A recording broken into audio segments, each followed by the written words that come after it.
Bonsoir, journée de deuil national en ce 8 janvier au lendemain de l'attaque terroriste contre la rédaction de Charlie Hebdo. L'heure est toujours au recueillement et l'émotion après la mort de ces journalistes, de ces défenseurs de la liberté d'expression et des policiers également. Et en préfecture des Yvelines à Versailles, à midi, une minute de silence a été observée dans la cour d'honneur. Les personnels du Conseil général de la préfecture, des représentants des forces de l'ordre, des pompiers se sont rassemblés en présence du préfet Corbin de Manjou et du président du Conseil général Pierre Bédier. Le préfet a notamment rappelé l'importance de l'unité face à ces crimes barbares.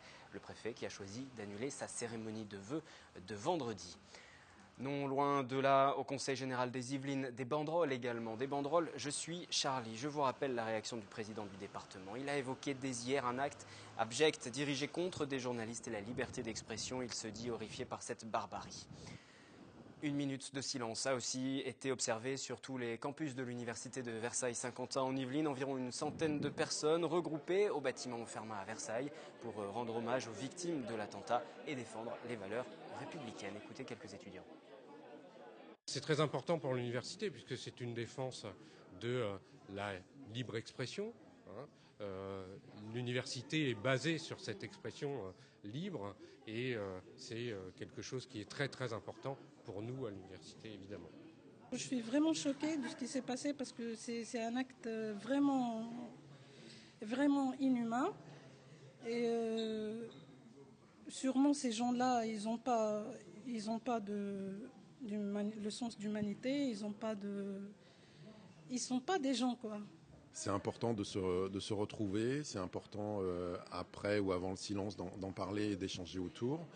C'est important de s'expliquer la façon de penser de chacun et d'adopter enfin une attitude commune, raisonnable et de ne pas se laisser entraîner dans des attitudes extrêmes.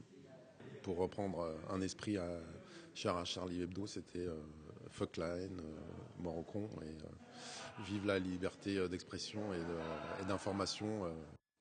On notera aussi que l'association étudiante ICAR et des groupes étudiants invitent journalistes et citoyens à prendre la parole à l'université de Versailles-Saint-Quentin en Yvelines vendredi à 18h30 au bâtiment Vauban sur Guyancourt. Ils l'ont annoncé dès hier soir lors du rassemblement spontané qui s'est tenu au pied des locaux de TV Fil 78.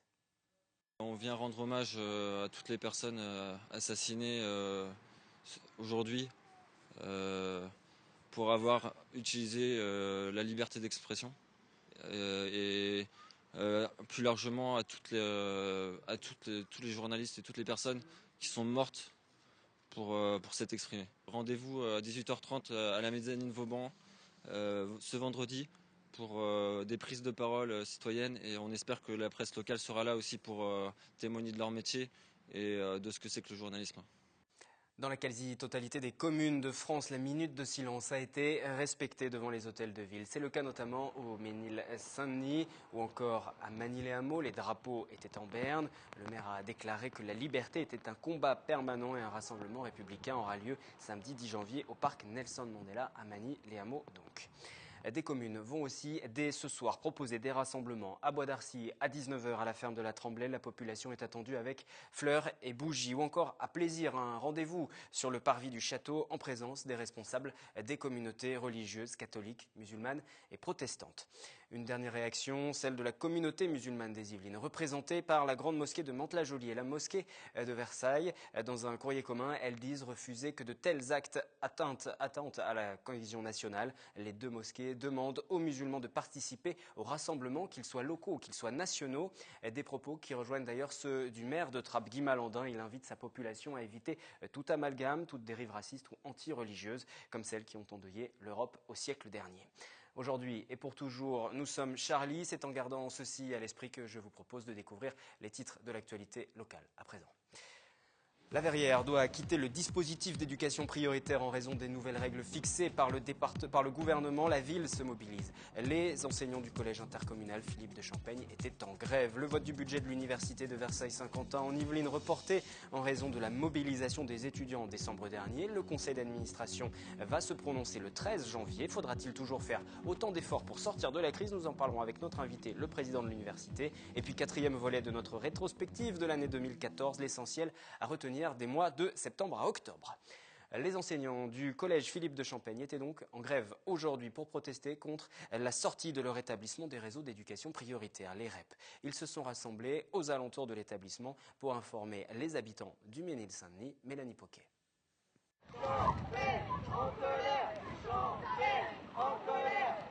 Ils ne décolèrent pas. Les enseignants du collège Philippe de Champaigne n'ont pas assuré les cours aujourd'hui. 3 semaines après l'annonce de la ministre de l'Éducation, c'est l'incompréhension qui domine. On ne la comprend pas, d'autant plus que ce qui nous fait mal au cœur, c'est qu'elle est justifiée par le fait que, elle est entre autres justifiée par le fait que nos résultats s'améliorent et que notre collège fonctionne. La perte des moyens, ça va être des moyens d'horaire, des moyens humains aussi en termes d'encadrement. Principalement, c'est-à-dire que la perte des moyens horaires peut aussi impacter sur les effectifs de classe. L'établissement Philippe de Champaigne, c'est 427 élèves répartis dans 17 classes. Les collégiens viennent principalement de la ville du Mesnil et de la Verrière. À l'hôpital privé de l'Ouest parisien de Trappes, l'activité du bloc opératoire a cessé depuis lundi. Les praticiens étaient en grève à l'appel de l'union syndicale Le Bloc pour s'opposer au projet de loi santé du gouvernement. Parmi les mesures qui fâchent, la généralisation du tiers payant, le retrait des autorisations pour les hôpitaux privés d'assurer des missions de service public comme les urgences. Une minorité de praticiens prenait en charge uniquement les urgences dites vitales. Résultat, 2 patients opérés depuis 3 jours contre 90 en temps normal au sein de l'établissement. Mais hier soir, face au drame qui touche l'ensemble du pays, la grève a été suspendue pour risque sanitaire. Les praticiens sont dans l'inquiétude. Nous écoutons l'un d'entre eux. Des événements aussi graves peuvent se reproduire dans les jours qui viennent. Et si les services publics sont en difficulté, même si nous on se remet au travail de manière décalée, il y aura du temps pour résorber l'afflux de patients. Et dans un contexte aussi grave, il nous a paru secondaire de poursuivre notre mouvement. Il vaut mieux être prêt et parer à toute éventualité. Après motif de revendication, même s'il nous apparaît toujours aussi important, passe au second plan par rapport à ce drame national. Invité de ce 8 janvier, Jean-Luc Vessière, bonsoir. Bonsoir. Vous êtes le président de l'Université de Versailles-Saint-Quentin en Yvelines, venu ce soir pour évoquer la question du budget de votre établissement. Auparavant, tout de même, une réaction par rapport à l'actualité, à ces massacres, cet attentat hier contre la rédaction de Charlie Hebdo. Vous avez tenu à associer l'université, c'est bien naturel, on l'a vu au début de cette édition. À ce moment de deuil national, il fallait une communion et elle a eu lieu sur les sites de l'université. Donc j'étais très content de la réactivité des collègues puisque j'ai envoyé un message à toute la communauté hier soir vers 22h. Et bien finalement, pour mobiliser sur les différents campus, à Versailles, à la faculté de droit, sur Vauban d'Alembert, et ils étaient présents. Donc moi j'étais sur le site de Versailles pour dire quelques mots aux collègues, et puis bon, c'était pas pour faire des longs discours, et pour faire une minute de silence en mémoire donc des victimes et pour témoigner de notre émotion, de notre colère. Il y avait une émotion particulière, vous l'avez Ah ressentie oui, déjà enfin, vous-même. Moi-même, j'étais quand même relativement ému. Avec les étudiants, les enseignants qui étaient présents. Et je pense que c'était témoigné, voilà, donc aussi vis-à-vis des familles des victimes de cette barbarie, et puis pour témoigner de notre attachement aux valeurs républicaines, dont la liberté de presse, d'expression, qui est une valeur très importante pour l'université, pour les universitaires, les enseignants, de pouvoir s'exprimer. Donc il ne faudrait pas que cette barbarie, c'est vraiment une agression caractérisée contre la liberté d'expression de presse, mais qui pourrait s'étendre si on ne prenait pas garde. Donc je crois que c'est important que les citoyens, la France, les Français se mobilisent, et je pense que nous, universitaires, on devait être présents. On en vient dans un tout autre sujet qui sera forcément au regard de l'actualité un peu plus dérisoire, mais il est ô combien important, c'est le budget de l'Université de Versailles-Saint-Quentin en Yvelines. Il a été présenté en conseil d'administration mi-décembre. Il n'a pas été voté puisqu'il y a eu une intervention d'une vingtaine d'élèves qui s'opposaient aux économies en gros qui étaient proposées. Ils disaient vouloir discuter mais qu'ils n'ont pas été entendus. Est-ce que vous les avez écoutés, ces étudiants depuis ? Alors, donc, pour rectifier, préciser, donc ce sont des étudiants, pas des élèves.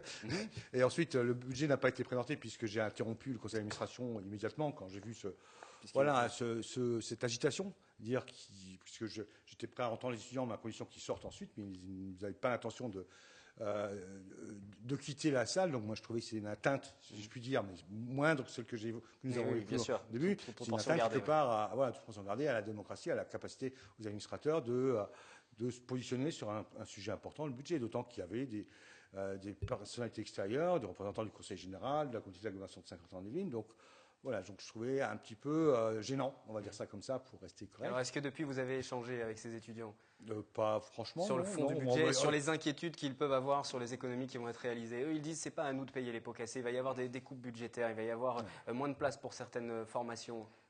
Alors, simplement, donc le budget est un petit peu contraint, puisque jusque on va dire jusqu'à la fin du mois de mars, on est en relation étroite, on va dire, avec le ministère des Finances, ou appelé Bercy. Donc il y a une certaine contrainte qui s'applique au regard des financements que l'État peut ou veut nous donner. Donc peut nous donner. Je pense que ça échappe à personne, que la situation des finances publiques, voire même des finances privées, est un petit peu compliquée en France. Donc moi, je considère que le ministère de l'Enseignement supérieur, de l'Éducation nationale, ou notre ministre, Mme Fioraso, fait ce qu'un peut pour soutenir notamment les universités, donc au regard du contexte compliqué. Alors le nôtre est encore un peu plus compliqué. Simplement, je veux noter que 2015 sera bien meilleur que 2014. Vous allez me dire, c'est facile, parce que 2014 était quand même assez compliqué. Donc, puisque sur le projet de budget qu'on appelle initial au début de l'année, donc ce sera le 13 janvier, donc qui est un budget qui est construit à l'équilibre, sans aide exceptionnelle de l'État. Alors que je vous rappelle que 2014, on avait eu 2 600 000 pour venir en aide à l'université, voilà, qui était vraiment dans le rouge à ce moment-là. Voilà, et là, bon, on est quasiment dans le vert. Cela étant, bien sûr, on a fait des réductions de dépenses, quelques gains aussi de recettes, et donc on présente un budget 2015 donc, qui est à l'équilibre, et qui plus est, avec quelques oxygènes, si on peut employer cette expression, au niveau des différentes composantes de formation, de recherche, en termes de fonctionnement. Si on rentre dans le détail, vous avez évoqué un petit appel d'air avec des ressources qui sont un petit peu, des recettes qui sont un petit peu en hausse. Surtout des réductions de dépenses, mais parce qu'on fait des économies sur des marchés de l'énergie, par exemple, ou sur les PPP, mais également on a un partenariat public-privé. Voilà, exactement, excusez-moi, un partenariat public-privé. Également, effectivement, il ne faut pas se cacher qu'on a fait quelques réductions de masse salariale aussi, donc on a fait des efforts d'optimisation, on va dire, de l'offre de formation, d'autres activités également. Et ça aura une incidence sur les conditions de travail des étudiants. Eux, c'est ce qu'ils disent. Voilà, ils sont dans leur rôle. Moi, après, et vous êtes là aussi pour les rassurer. Voilà, et moi, je suis dans mon rôle aussi. Je ne suis pas là pour les inquiéter. Je suis pour dire, voilà, on s'inscrit dans une dynamique positive. Donc, je ne vous dis pas que 2015 sera le paradis, pour autant qu'il ait existé à l'université de manière générale, mais on s'inscrit dans une sortie de crise. Une sortie de crise. Donc, où on va, pour simplifier, doubler les crédits de fonctionnement, donc pour faire fonctionner, pour faire acheter du papier, photocopieuse, ce qui sort classiquement sur le campus de Guyancourt-Saint-Quentin, et sur Versailles les Sciences, on va pouvoir acheter des produits chimiques, des produits biologiques pour faire des travaux pratiques, par exemple. Donc, voilà, les choix qui ont été faits, c'était les meilleurs choix, il n'y a pas d'autres alternatives. J'imagine que le budget que vous allez présenter le 13 janvier donc, au conseil d'administration sera le même qui aurait dû être voté le mois d'avant. Donc il n'y a pas eu d'avancée depuis un mois. Il y a juste une petite avancée, si on peut dire, parce que non seulement j'essaye de dire que le budget 2015 sera quand même plus favorable, notamment aux étudiants, en termes de notre métier, de former les étudiants, que 2014, mais également, en 2014, nous avions gelé les emplois, pour faire simple, aucune publication d'emploi, et là nous avons ce qu'on appelle des recrutements, une campagne d'emploi sur 2015 qui est prévue. Et donc, par rapport au mois de décembre, dans ce que je présenterai mardi prochain, donc il y aura une augmentation du nombre d'emplois qui sont ouverts à la création. Le budget est à l'équilibre pour 2015 dans le projet que vous allez présenter au vote. Il faudra aussi qu'il soit à l'équilibre les prochaines années. Ça veut dire qu'il y aura encore d'autres réductions pour les prochaines années? Non, ce que je dis toujours, c'est qu'on a mis en place un plan de retour à l'équilibre, donc qu'on tient, parce qu'on est à l'équilibre en 2015 alors qu'on avait prévu 2016. Donc, bon. Et je tiens à remercier la communauté qui s'est mobilisée, qui a été solidaire sur cette action. Et après le plan de retour à l'équilibre, effectivement, comme vous le dites justement, il y a un plan de maintien à l'équilibre. C'est-à-dire qu'en 2016, c'est pas, on va pas tout ouvrir les portes, faire la fête, ou je ne sais quoi, ou acheter plein de choses, ou de nouveaux bâtiments. Non, il faut être vigilant. Mais là, en sortant à l'équilibre en 2015, c'est comment on peut progresser après en 2016. Donc normalement, on est sorti de la crise. Donc c'est après comment on améliore. Alors, on a fait des économies, mais aussi maintenant, ce que je dis toujours aux collègues, c'est qu'il faut augmenter les recettes. Il faut trouver des financements. Ouais. Et ce sera tout l'enjeu. Juste une dernière question, ça veut dire que l'université n'a plus de grands projets aujourd'hui? Vous disiez pas de nouveaux bâtiments, des choses comme ça pour alors, ce que je dis aussi, aujourd'hui, c'est pas l'heure du développement quantitatif, c'est l'heure du développement qualitatif. Donc des gros projets, on en a. Ça n'a pas manquement de projets, donc vous avez sûrement entendu parler. Je crois que vous avez même interviewé il n'y a pas très longtemps le président de l'université Paris-Saclay. Donc on a un grand projet quand même qualitatif qui se traduit aussi par des éléments financiers. Hein. Donc il ne faut quand même pas oublier, et j'espère avoir l'occasion prochainement d'expliciter cela, que le fait que nous soyons dans le projet Saclay, enfin le projet qui est concret, puisque le 31 décembre 2014 il y aura a été la création créé, de cette université Paris-Saclay, dont l'université de Versailles-Saint-Quentin fera partie. Voilà, dont l'université fait partie. Ça apporte des financements pour la formation, pour la recherche, pour la création d'entreprises. Donc c'est très important pour ça. Donc là, c'est un grand projet pour l'université, c'est un défi quelque part. Et ensuite, on a des projets, plein de projets de recherche scientifique. On est partenaire également sur l'IEP Sciences Po à Saint-Germain-en-Laye. Voilà, donc on est toujours. Vous ne manquez pas de projet malgré tout. Et comme je pourrais en témoigner jeudi 15 janvier à l'occasion des vœux de l'université, s'il n'y a pas d'autres nouveaux problèmes, je compte faire un panorama de tout ce que les collègues, la communauté a pu réaliser en 2015. Juste une toute dernière question, ce sera sur un chiffre, le montant du budget pour 2015, s'il est voté. Voilà, donc le budget en recettes, c'est 147 millions, en dépenses, c'est 149 millions. Alors, je ne rentre pas les détails, subtilités, amortissement et ce genre de choses. Voilà, mais malgré ces deux chiffres qui vous paraissent un peu contradictoires, il sera à l'équilibre. Il sera à l'équilibre. Merci Jean-Luc Vessière, président de l'Université de Versailles-Saint-Quentin en Yvelines. Vote du budget annoncé pour le 13 janvier, 14h30, lors du conseil d'administration, qui sera peut-être perturbé. Vous allez renforcer la sécurité? Un petit peu, je vais être vigilant. Vous serez vigilant. Merci Jean-Luc Vessière. Merci. Dans le reste de l'actualité locale, et pour la deuxième fois en 7 mois, les jardins familiaux de Guyancourt ont été cambriolés. Au total, près de 23 000 € de matériel volé par les malfrats. Les adhérents sont excédés, comme a pu le constater sur place Anthony Reich. C'est par cet espace désormais renforcé par du grillage et des barbelés que les malfrats sont entrés dans ce havre de paix. Dans la nuit du 27 au 28 décembre, les 60 cabanons des jardins familiaux de Guyancourt ont été cambriolés. Motoculteurs, débroussailleuses ou encore coupe-bordures ont disparu. Au total, près de 10 000 € de matériel envolé. C'est plus qu'un ras-le-bol, c'est un écœurement, quoi. On est vraiment un peu. Moi, ça m'a rendu malade, même contrarié le matin. Donc ça m'a 2-3 jours, j'étais contrarié, j'étais malade. J'ai même pris froid parce que j'avais pas arrêté de faire des allers-retours. Il y avait la police, il y avait un peu tout le monde, recevoir les gens, les jardiniers. C'est la deuxième fois depuis mai dernier que les jardins familiaux sont visités pour un préjudice total d'environ 23 000 €. L'association a porté plainte et une enquête de police est en cours, mais les locataires des parcelles ne peuvent obtenir un remboursement de la part des assurances. Il faut que ça soit en dur, déjà, et que ça soit des serrures et non des cadenas. Et étant donné qu'on c'est pas chez nous, les assurances ne fonctionnent pas. Cette étendue d'1,8 hectare permet à 60 familles de cultiver leurs propres fruits et légumes. Les représentants des jardins familiaux souhaitent l'installation d'une surveillance vidéo. Ils doivent rencontrer le maire de Guyancourt dans les prochains jours. Du sport avec du tir à l'arc et le concours annuel de la compagnie des longs cours qui vient de se refermer. 350 personnes présentes, parmi eux des champions internationaux venus chercher une place qualificative au championnat d'Europe. Un arc, des flèches et beaucoup de concentration, voilà les ingrédients qui étaient nécessaires ce week-end à Elancourt. À l'occasion des qualifications au championnat de France de tir à l'arc en salle, plus de 350 licenciés avaient fait le déplacement. Aujourd'hui, ça se déroule en phase qu'on appelle ABCD, c'est-à-dire que vous avez 2 vagues qui se succèdent et il faut qu'ils réalisent avec 3 flèches le meilleur score qui peut atteindre de 30 points. Les candidats devaient réaliser 20 séries de tirs pour se qualifier, en atteignant au minimum 570 points. C'est de l'autocontrôle. Les arbitres ne sont là que s'il y a un litige sur un cordon, mais sinon c'est simplement de l'autocontrôle. Chacun annonce ses points. Il y a 2 personnes qui prennent les scores, un qui contrôle le score. Mais sinon, chacun fait son décompte lui-même. C'est vraiment le respect et le respect de l'arbitre. Cette valeur de respect propre au tir à l'arc, Sandrine Vandionan la connaît depuis longtemps.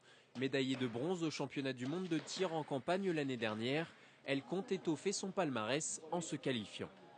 C'est un week-end un petit peu particulier parce que ce week-end compte pour les sélections pour le championnat d'Europe donc de tir en salle. Donc en fait on vient chercher nos qualifications pour la sélection finale. Quelle qualité il faut être pour être un bon tireur à l'arc? Je dirais avant tout de la concentration, une bonne coordination et de la patience parce que comme tout sport, il faut beaucoup d'entraînement et attendre pour que les résultats viennent. Au final, Sandrine termine première ex aequo avec Sophie Daudemont, la championne du monde en titre. De nombreux Élancourtois, quant à eux, étaient également au rendez-vous. Gérard Boyadjian, lui, exerce dans la catégorie super vétéran. J'espère faire quelque chose de bien, quoi. Voilà, on y va toujours pour faire quelque chose de bien, mais au-delà de ça, c'est vrai que la participation à un championnat de France, c'est toujours agréable et valorisant. Le club d'Élancourt est récompensé par de nombreuses places au podium occupées par ses adhérents. Gérard, quant à lui, termine second derrière un autre Élancourtois.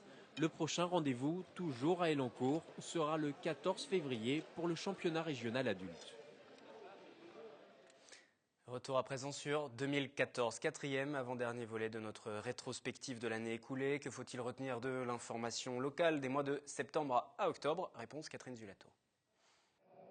Une bonne nouvelle sportive pour ce début de rentrée. À partir du 18 février 2015, le Vélodrome national de Saint-Quentin en Yvelines va accueillir les championnats du monde de cyclisme sur piste. Un premier événement majeur pour ce nouvel écrin du cyclisme tricolore qui va permettre aux coureurs de l'équipe de France de briller à domicile. Septembre, c'est également la mise en place d'étapes pour temps d'activités périscolaires, les animations proposées en prolongement du temps de classe. Certaines communes ont choisi de les étaler sur la semaine après la classe, d'autres ont privilégié le décret amont qui permet de placer ces étapes sur une seule demi-journée par semaine. Enfin, d'aucunes ont opté pour un rallongement de la pause du midi. C'était notamment le cas à Guyancourt. Le 8 septembre, la directrice de l'hôpital de Bullion a été placée 20 heures en garde à vue à la suite de 5 plaintes déposées pour harcèlement moral. Les syndicats évoquent des dysfonctionnements depuis plusieurs mois.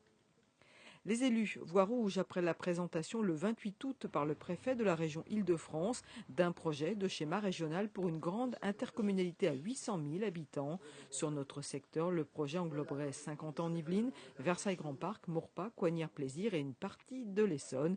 Des élus unis pour dire non au projet. Il vient de livrer son dernier round. L'emblématique entraîneur de boxe d'Élancourt, Antoine Farrugia, est décédé à l'âge de 70 ans à la suite d'un cancer. Si son dernier combat n'a pas été livré sur le ring, il aura marqué de son empreinte le monde de la boxe.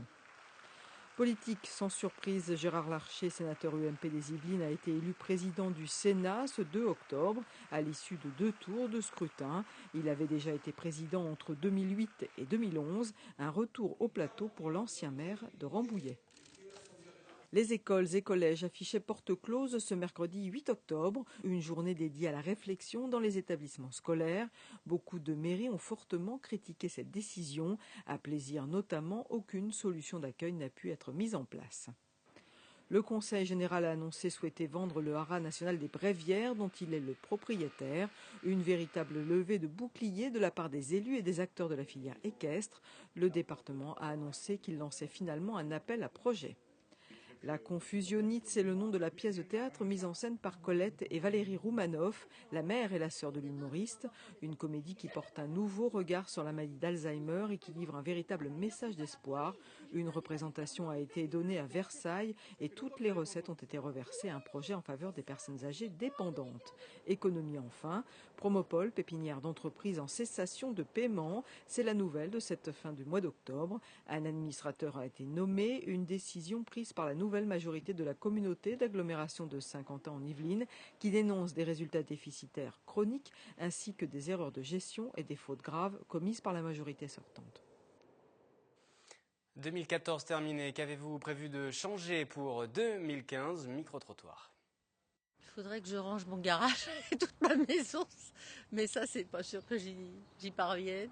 On va essayer d'abord de faire que la santé soit bonne.